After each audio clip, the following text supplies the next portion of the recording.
tous à cette édition du journal sur Canal Congo Télévision. Le président de la République, Félix Antoine Tshisekedi Tshilombo, poursuit sa tournée dans le Grand Kasaï. Après Mbuji-Mayi, il s'est rendu le dimanche 26 décembre 2021 à Kabea-Kamwanga. Sur place, le président Félix Tshisekedi a présenté des excuses à la population du Kasaï pour cette longue durée d'absence depuis sa prise de fonction à la tête du pays. Autre détail dans cet élément que nous propose Nadine Tchotchigombo. Poursuivant son séjour dans le Kasaï oriental, le président de la République, Félix Antoine Tshisekedi Tshilombo, s'est rendu le dimanche 26 décembre 2021 à Kabea-Kamwanga. Après avoir été dans son village d'origine Mupompa Kenakuna, chef-lieu du territoire de Kabea-Kamwanga, dans la journée, accompagné de la première dame, Denise Nyakero Tshisekedi, le chef de l'État a été ovationné par la population locale, très enthousiaste de voir le chef pour la première fois en tant que président de la République. C'est dans le terrain dénommé Saint-François que le garant de la nation s'est adressé aux habitants de Kabea-Kamwanga. Après le mot de bienvenue de l'administrateur du territoire, le président Tshisekedi s'est adressé à la foule en Tshiluba. Il a tout d'abord présenté des excuses à la population du Kasaï pour cette longue durée depuis sa prise de fonction à la tête du pays avant de venir visiter la terre de ses ancêtres. Depuis que j'ai le pouvoir, je ne suis jamais revenu, je ne l'ai pas fait par force, excusez-moi, car j'étais buté à des guerres et des durs travaux. Malgré le pouvoir, la lutte continue. Je viens vous dire d'essuyer vos larmes, car malgré que la lutte continue, mais le travail de servir la population continue également, surtout la nôtre du Kasaï oriental, qui a beaucoup souffert pendant tous ces régimes qui se sont succédés, a déclaré le président de la République. Aux habitants du territoire de Kabea-Kamwanga, le premier citoyen de la RDC ne s'est pas montré seulement humble en demandant pardon, mais il a fait preuve de compassion face à la souffrance de ses compatriotes marginalisés depuis des lustres. Et puis l'adresse du chef de l'État prononcée à Mbuji-Mayi dans le Kasaï oriental suscite beaucoup de réactions dans le chef dékinois.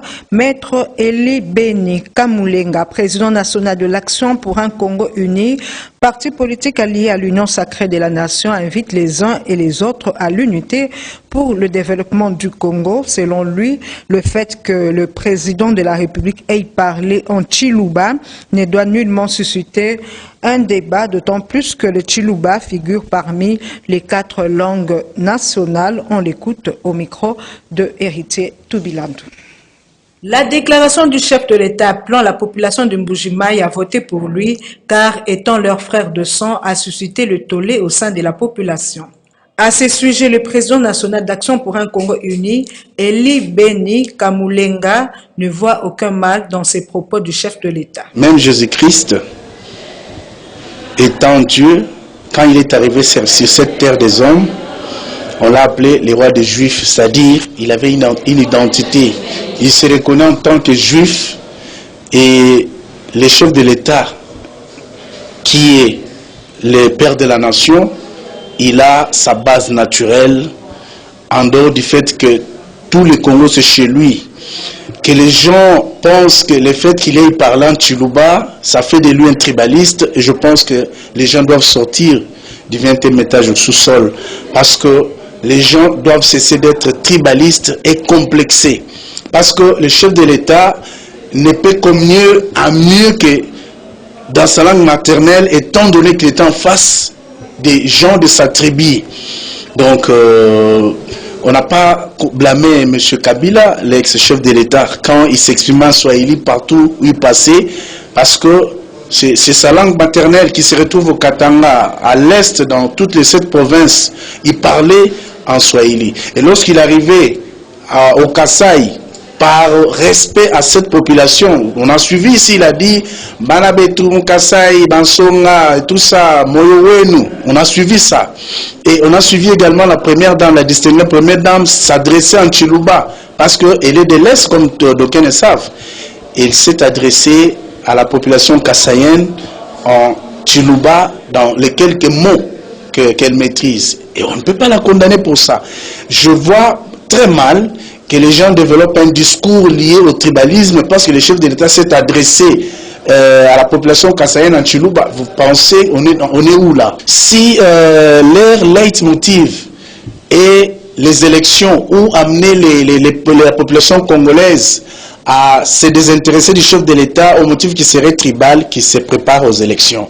Parce que je pense que si c'est cela leur leitmotiv, ils sont mal barrés parce que le chef de l'État n'est pas tribal du tout. Parce qu'il s'est séjourné à l'est de la République pendant un long moment, il n'a pas été tribal. De l'autre côté, quand il s'est adressé aux gens de l'Est, ne maîtrisant pas les Swahili, il s'est adressé en lingala et on interprétait. Et donc c'est tout à fait normal qu'il s'adresse en Chiluba, qui est sa langue maternelle, étant au Kasaï. En tant que garant de la nation, le chef de l'État Félix Antoine Tshisekedi n'est plus le frère de sang des Kassaïens. Ces propos sont du sénateur Didier Molicho qui trouve que cette expression a été prononcée malencontreusement. Il a dit à Nadine Tchochigombo et Bob Nzamba. Jean-Marc Aboun, premier vice-président de l'Assemblée nationale, et puis président IDPS, Atindeli Binombo, Temingi, Banaba. Vous êtes mes frères du sang. Ces propos du chef de l'État Félix Antoine Tshisekedi tenus face aux habitants de Mbujimayi est qualifié de malencontreuse par le sénateur Molicho Sadi Didier. Oui, cette expression elle est malencontreuse. Je crois que le président de la République voulait peut-être dire autre chose, mais s'il avait dans ses intentions d'utiliser cette expression pour dire qu'au Kasaï c'était ses frères de sang, non, je pense que le président de la République doit dire les choses autrement. J'ai suivi le débat autour de cette expression. Je pense que ce n'est pas une bonne expression. Le président de la République, c'est les garants de l'unité nationale, de la cohésion nationale. Le président de la République est le président de tous les Congolais. Il n'est pas le président seulement de ses frères de sang. Tout le monde a des frères de sang. Mais à partir du moment où nous sommes appelés à vivre ensemble dans ce Congo, je pense que cette expression était malencontreuse. Et on pense que le président n'a pas voulu dire ça. Et les mots sont sortis comme ça. C'est une excuse. Fin de l'année oblige, le sénateur Molicho n'a pas manqué d'émettre son avis sur le bilan de l'année finissante. Je commencerai d'abord par formuler mes vœux le meilleur pour 2022 à l'ensemble de la population congolaise. Et je crois que tout le monde a suivi les discours du président de la République sur l'état de la nation. Le président de la République lui-même s'est prononcé en disant qu'il avait l'impression qu'il manquait de coordination et de pilotage dans la conduite des affaires de l'État. C'est pour vous dire que le président a évalué l'action de l'exécutif au niveau de ce qu'il a appelé manque de coordination et manque de pilotage. Parce que s'il n'y a pas de pilotage, s'il n'y a pas de coordination, c'est difficile que les actions se réalisent. Pour l'instant, nous pouvons dire que l'année 2021 qui s'achève a connu beaucoup de problèmes et le président de la République lui-même a dit qu'il manquait de coordination et de pilotage dans l'action gouvernementale. Nous espérons qu'en 2022, il y aura plus de pilotage, plus de coordination pour que la population sente réellement que le gouvernement prend en charge ses préoccupations. Autre chose, au lendemain de l'attentat terroriste perpétré par les ADF, le Premier ministre Jean-Michel Sama Lukonde a présidé ce lundi une importante réunion de crise de sécurité à la primature, une réunion qui a connu la participation de quelques membres du gouvernement et des responsables des services de sécurité et des renseignements. Écoutez le Premier ministre à l'issue de cette réunion. Il faut d'abord retenir que nous avons tenu à avoir cette réunion de crise, je peux l'appeler ainsi, de sécurité, à la demande de son Excellence Monsieur le Président de la République.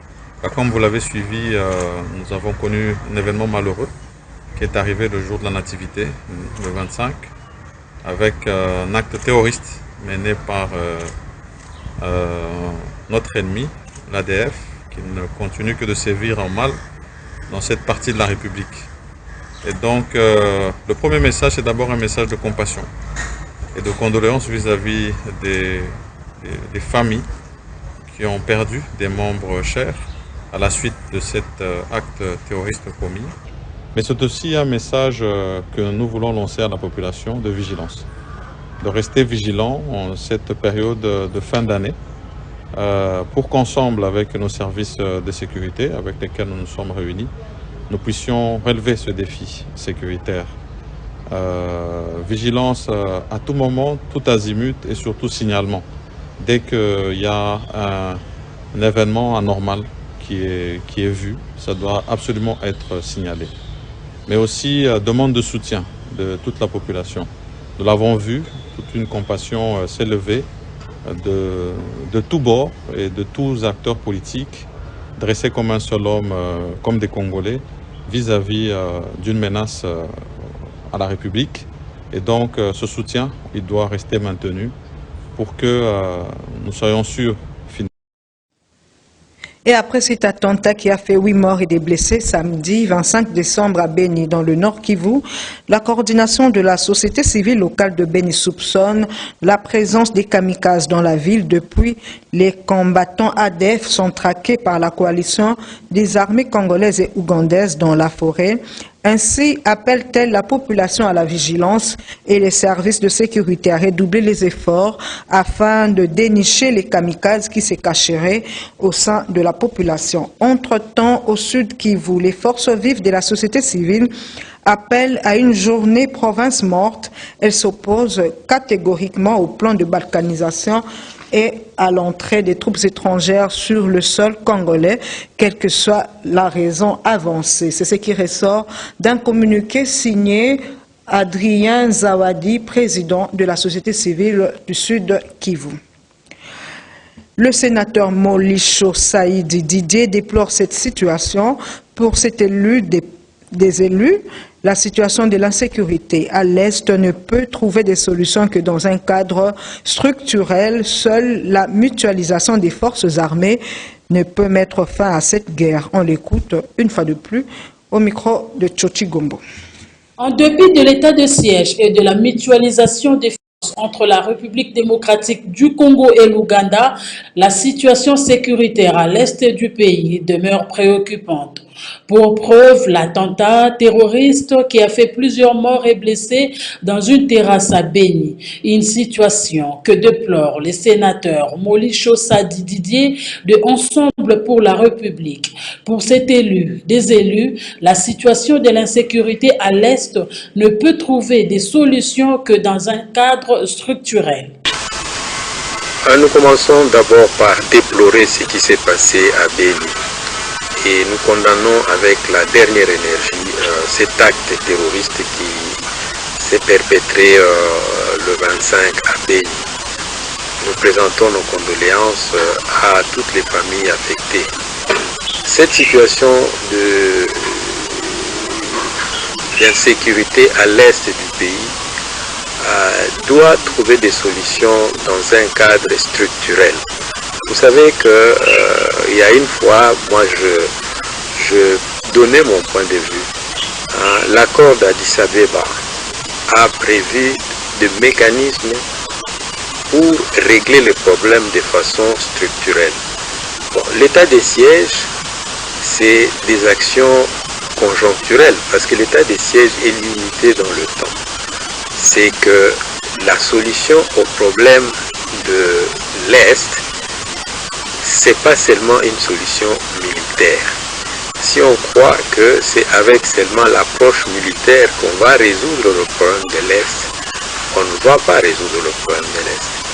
C'est ainsi que dans l'accord cadre d'Addis Abeba, il était prévu des actions de développement. Nous devons construire une armée véritable. Si on mutualise les forces avec les troupes étrangères, ça doit être pour une période très courte. Vous avez vu vous-même, nous avons la MONUSCO depuis 20 ans ici au niveau de notre pays. Bon, là, on va commencer à mutualiser les forces. Bon, on va le faire pendant combien de temps? À mon humble. Dans un autre chapitre, affaire Ardent Kabambi et Ferdinand Kambere, tous deux cadres du PPRD, ce cadre de la jeunesse du PPRD, Ardent Kabambi, a retiré sa plainte contre leur secrétaire permanent adjoint. Il a adressé ce lundi 27 décembre 2021 une lettre au procureur général près la cour d'appel de Kinshasa, Gombe. Plus de précisions dans ce commentaire signé Gisèle Etoko. Dans une lettre adressée ce lundi 27 décembre 2021 au procureur général près la cour d'appel de Kinshasa-Gombe, Ardent Kabambi a retiré sa plainte contre Ferdinand Kambere, secrétaire permanent adjoint du PPRD. Ce cadre de la jeunesse du parti de l'ancien président Joseph Kabila, qui évoque des raisons de convenance personnelle, estime également que les intérêts civils poursuivis ne sont plus en jeu. Cependant, Ferdinand Kambere demeure encore détenu à la prison centrale de Makala, poursuivi pour coups et blessures volontaires sur Ardent Kabambi, ces révolutionnaires du PPRD. Rappelons que c'est le mardi 21 décembre 2021 que Ferdinand Kambere, secrétaire permanent adjoint du PPRD, a été transféré à la prison centrale de Makala après avoir passé une nuit au cachot du parquet général de Kinshasa-Gombe. En culture, l'Église veut honorer les pères de l'Évangile en RDC, ceux qui ont porté haut l'étendard de la foi chrétienne par la parole de Dieu et les cantiques dans notre pays. C'est dans cette optique que la structure Passons le bâton organise le 14 janvier 2022 la soirée des pionniers, comme nous dit Doudou Monterrey. Justement, les générations qui ont précédé, pour pouvoir installer la culture de l'honneur, de sorte que chacun de nous, là où il se place dans l'histoire. C'est dans l'objectif d'honorer et de récompenser sur base d'un jury les pionniers de l'évangile de la musique chrétienne en RDC de la période allant des années de l'indépendance à 1985 que la structure Passons les bâtons organise le 14 janvier une soirée des pionniers. Cet événement digne de grands rendez-vous internationaux, des récompenses à l'instar des prix Nobel qui connaîtra la participation de plusieurs invités, se veut une cérémonie haute en couleurs où les différents nominés de deux catégories, imprimés, évangile et musique chrétienne, recevront des trophées et certifications en guise de reconnaissance et d'encouragement pour le dévouement et le travail abattu pour l'avancement du royaume de Dieu.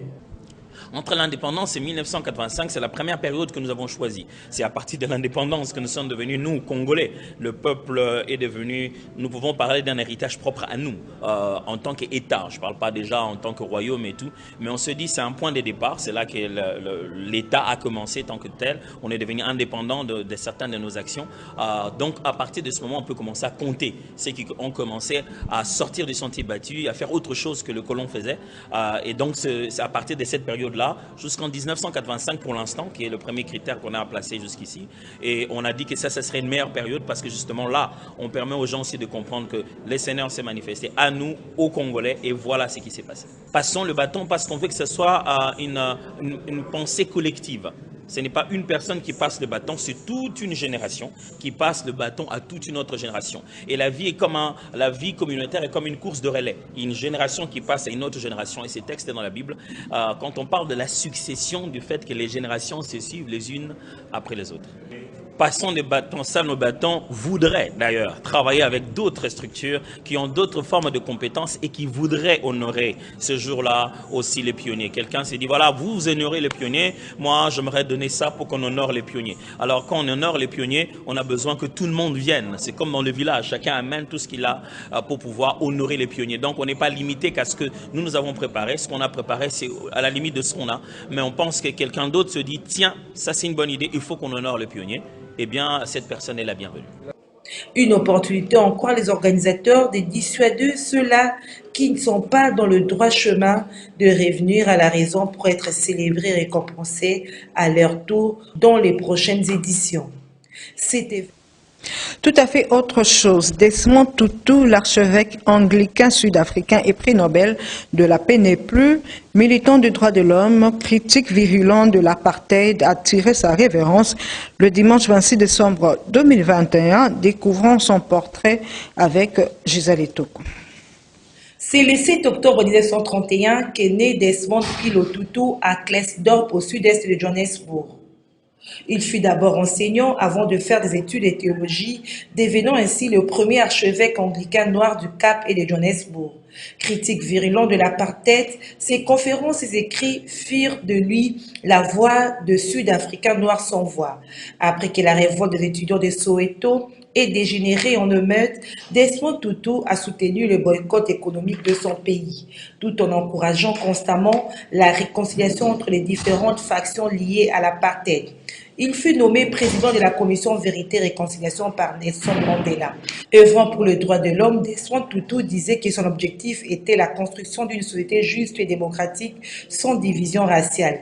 Il a établi l'exigence minimum permettant d'y parvenir, parmi lesquelles on comptait le même droit civique pour tous, un système commun d'éducation et la cessation des déportations. Desmond Tutu est l'un des militants de droits de l'homme les plus connus en Afrique du Sud. Il a reçu les prix Nobel de la paix en 1984 pour sa contribution à apporter une solution et mettre fin à l'apartheid. En plus du prix Nobel, Desmond Tutu s'est vu décerner de nombreux autres prix, le prix de la paix Pacem Interis et de la liberté, les prix Bishop John T. Walker pour une œuvre humanitaire exceptionnelle, les prix Lincoln pour le leadership et les prix Gandhi pour la paix. C'est à l'âge de 90 ans que Desmond Tutu quitte la terre des hommes. Vous le savez certes, deux hommes politiques congolais de renom ont tiré leur révérence. Il s'agit de Constant Ndom Ndaombel et Bruno Mavungu. Je vous invite à découvrir leur parcours politique à travers ce portrait réalisé par votre rédaction dans le cadre des hommages. Suivez. Décédé le 25 décembre 2021, Constant Ndom Ndaombel fut plusieurs fois ministre en République démocratique du Congo. Après la période de la Deuxième République, Ndom Ndaombel intègre le MPRF privé en octobre 2021 comme signataire du communiqué conjoint à Addis Abeba à l'issue des concertations entre l'opposition armée et non armée pour l'harmonisation de vues au sujet du dialogue intercongolais. Ensuite, pendant la transition dans le gouvernement 1+4 en 2005, il fut d'abord ministre de l'Agriculture en remplacement de Paul Moussafiri, puis de l'enseignement primaire, secondaire et professionnel pour le compte du Mouvement de libération du Congo MLC de Jean-Pierre Bemba. Il est le premier à cette époque d'avoir décidé de la suppression du système de prise en charge des enseignants par les parents. Après le MLC, Constant Ndom Ndaombel a adhéré à l'ADER de François Mwamba avant son adhésion à l'UNC de Vital Kamerhe, qu'il avait aussi quitté en juin 2017 pour n'avoir pas apprécié la décision du parti à prendre part au dialogue de la Cité de l'Union africaine. Une autre figure emblématique de la politique congolaise a tiré sa révérence, c'est Bruno Mavungu, ancien secrétaire général de l'Union pour la démocratie et le progrès social UDPS. Bruno Mavungu était le principal artisan et négociateur de l'UDPS lors des assises de Genval. L'illustre disparu avait brutalement éjecté des organes dirigeants du parti à la veille des élections de 2018. Bruno Mavungu s'est illustré aussi dans la lutte contre la dictature en République démocratique du Congo. Page sportive à présent, l'association sportive Vita Club a été sauvée de justesse par la légende Nzombo le soir lors du match de la 12e journée, l'opposant au FC Blessing de Kolwezi le dimanche 26 décembre au stade des Martyrs. C'est par le score de 2-1 que ce match s'est terminé, alors qu'à Kindu, l'US Maniema Union et le tout-puissant Mazembe se sont quittés dos à dos. C'est un commentaire signé John Mukadi. Et c'est parti pour cette 12e journée de la Vodacom Ligue 1. Ebunga va tenter d'accélérer. Ebunga Simbi, voilà, il contrôle le ballon. L'AS Club de Kinshasa a échoué ce dimanche 26 décembre devant le FC Blessing de Kolwezi lors de la 12e journée du championnat dans la Ligue nationale de football au stade des Martyrs. Les hommes de Raoul Chungu sont passés par toutes les émotions, surtout dans les dernières minutes de cette rencontre pour finalement s'imposer par 2-1. Déjà en première période, globalement tranquille, Vita contrôle les matchs, gère bien les ballons, domine et fait craquer Blessing à la 10e minute de jeu par les biais de Gloudili Lepo sur penalty. Des retours des vestiaires, Blessing accentue la pression, bien que ses actions peinent à trouver la solution. Jusqu'à la dernière minute du temps réglementaire, les scores étaient toujours en faveur des Quinois. À la 91e minute de jeu, Patient Kapongo, sur une action presque anodine, remet les scores à égalité. Un but partout. Les nuls se dessinent inéluctablement. Cependant, la légende Zombole soit revenue au secours des les biens. Dans les derniers instants du match, les Togolais Marouf Tchakei transforment un coup franc à plus de 30 mètres de la cage des Béni et fait le 2 buts à 1 pour le club. Ainsi, les Dauphins Noirs de Kinshasa confortent leur deuxième place au classement avec 32 points en 12 matchs. Dans l'autre rencontre devenue un véritable choc des football congolais, l'AS Maniema Union et les tout-puissants Mazembe ont fait jeu égal des 0 buts partout. C'était au stade de Joseph Kabila de Kindu. Après un parcours sans faute depuis qu'ils ont quitté Lubumbashi, les Corbeaux ont lâché ce dimanche des premiers points devant un adversaire plus que jamais assoiffé des victoires. Les tout-puissants Mazembe, toujours invaincus, totalisent 38 points pour 14 rencontres livrées. Les unionistes enchaînent un deuxième match sans victoire et restent au pied du podium avec 25 points en 13 sorties. C'est par ici que nous mettons un point final à ce journal sur Canal Congo Télévision. Merci de votre attention soutenue. Au revoir.